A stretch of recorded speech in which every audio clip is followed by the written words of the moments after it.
So ito na pala guys yung pinakahinihintay nating remote para sa ating GoPro. Ito yung Telesin T10 remote controller. So ito yung laman niya no, sa box. Ito yung T10 controller, yung kanyang cable for charging, saka yung isang strap, saka manual. Yan. So kung mag-charge kayo, ito magnetic yung connector nito. So ipi-place lang ng tama and then kusa na siya magdidikit. Yan. Ganyan charging niya. So guys, nandito tayo ngayon para ipakita kung paano ginagamit tong remote natin para sa ating GoPro. So una, kailangan muna natin siyang i-pair. So kailangan i-turn on muna natin yung GoPro natin. And then punta tayo punta tayo sa connections. And then yan, kailangan naka-on yung wireless connection, saka punta tayo sa connect device. And then the remote. Yan. So dito sa remote natin, pipindutin natin to para mag-pair siya itong gear. Yan. Yung gear na button. So hintayin natin siya mag-ano. Teka, naka-charge siya. Tanggalin nga muna natin. Yan. Iwan muna natin to syempre. So yun, since kaganina ko pa kasi na-pair to, kaya yan automatic siya na nag-pair. Pero para ma-pair nyo siya, ang kailangan nyo gawin is pindutin tong gear button for at least mga 3 seconds. Long press. Yan, ito pindutin nyo long press. And then to. So itong para mag-change ng makina modes, pwede nyo pindutin itong mode na nakalagay na button. So para mag-change siya from live burst to time warp to activity, yan. So nag-change siya from video to camera and then to time warp. And then para ma-change nyo naman yung sub modes kumbaga dito sa time warp, ito. Pindutin nyo lang itong gear button ulit, meron time lapse, night lapse, time warp. Yan. So balik tayo dun sa video. Ito yung mga sub modes niya. Sub modes. Yan. Activity, cinematic, slow mo, and standard. So dito naman sa photo, yan, ito yung mga sub modes niya. Pipindutin lang natin itong gear button. Yan, live burst, and night photo. Yan. So ano pa ba? Ilan yung mga basic na ginagamit natin dito. So ito, pwede ito mag-pair up to 5 cameras. Yan. So pwede nyo siya ma-sync. So sabay-sabay nyo siya mapa-power on, ma-record, ma-change na mode. Yan.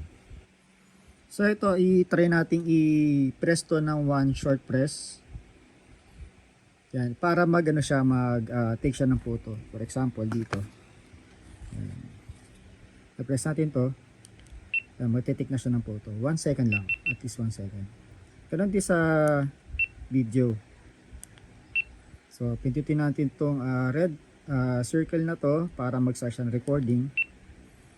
And then, kung kailangan nyo na siyang stop recording, pindutin nyo lang ulit. Yan. Pwede. Ayun.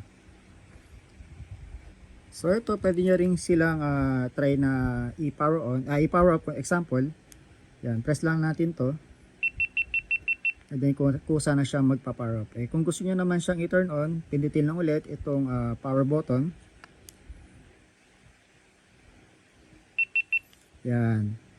So napakaganda, 'di ba? So hindi na tayo mahirapan kakapindot dito sa ating GoPro tuwing nagmo-motovlog tayo. Saka hindi to malalaspag yung mga button kasi pag nalaspag yan, magkakaroon siya ng crack, papasukin ng tubig gaya ng nangyari dito sa isa kong GoPro. Ayan, dahil sa kalumaan niya, yan, nagkaroon na ng butas, pinasok ng tubig, nasira na siya. Saka nalalaspag din kasi itong mga pindutan yan.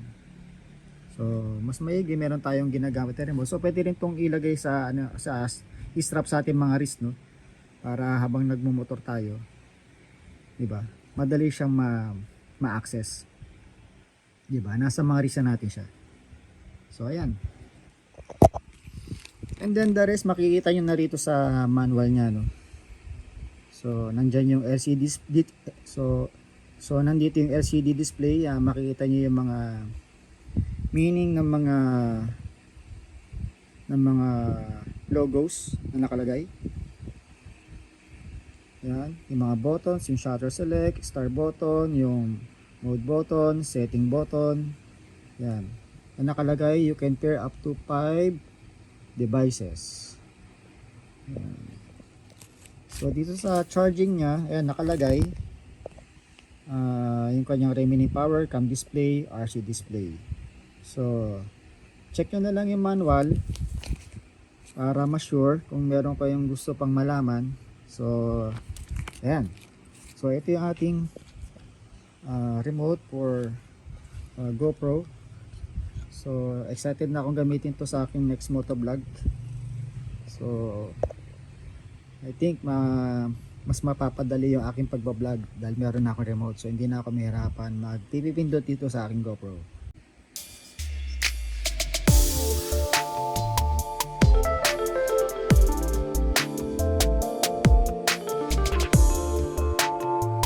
So ayan, ito yung ating remote na pinakita, ito yung ating GoPro. So excited na akong gamitin to sa aking next motovlog. So kita-kits na lang sa next video. Peace!